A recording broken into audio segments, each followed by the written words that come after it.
Hey, what's up guys? This is Nightwing2303 and this is day 17 for 23 days of J's.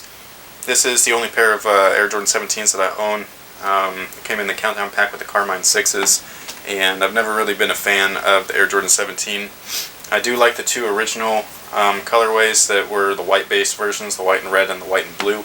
And then I also really like the low top versions. I just never got them, the white and UNC and the white and yellow. They call them the Lightnings. MJ wore those in the All-Star game back when he was a Wizard, and yeah, I just don't really like them.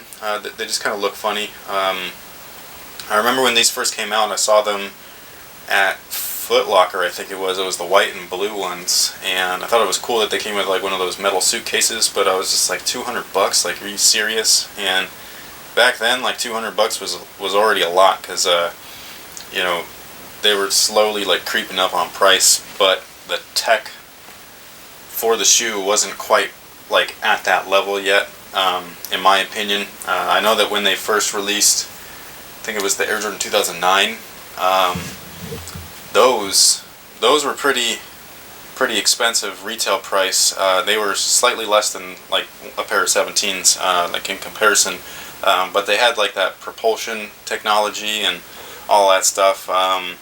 The 2010s, again, they didn't really have too much actual tech upgrades, other than, you know, they had Zoom Air and stuff like that, but that's pretty much it. The 2011, I know that those retailed pretty high. They're all on clearance now, but they retailed pretty high, and I thought that shoe at least was kind of worth it because of the leather that they used on them, and then it had that whole modular setup where you can change cushioning systems and all that stuff. So it wasn't really until the 2011 where I was just like, oh, $200, you know, that sounds about right for like what they've actually offered you altogether. Whether or not they performed well is really insignificant, but at the price level, it's more of a what are you getting, like what type of bang for your buck are you getting. I think that those are at least, you know, quality wise and what they come with and all that stuff, even though it's kind of gimmicky, that at least for me translates into more bang for your buck versus something like this, where it's just kind of like this is like a really plain kind of design, and you know, they're just weird looking, and I don't like this. Like, this is impossible to put on your feet when your foot is in the shoe.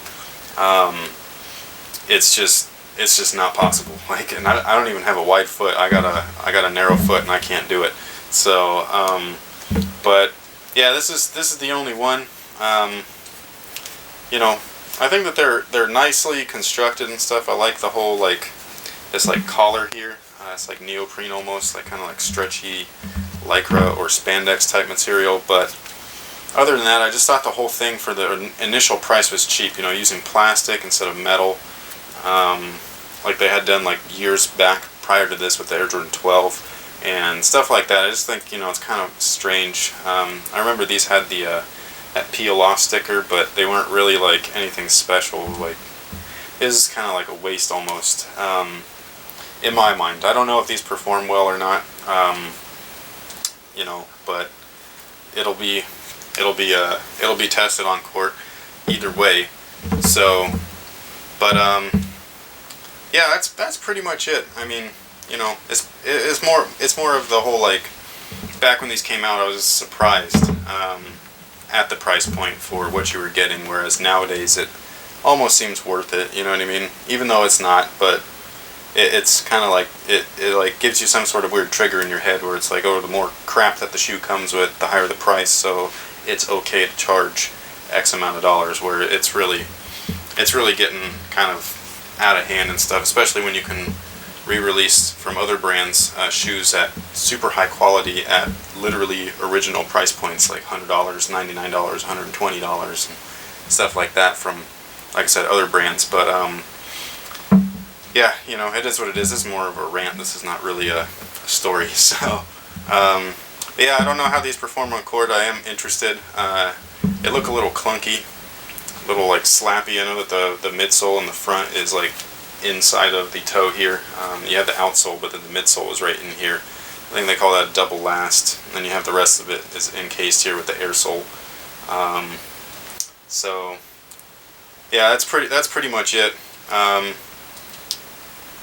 Not too much to really go over. So that's pretty much it for me.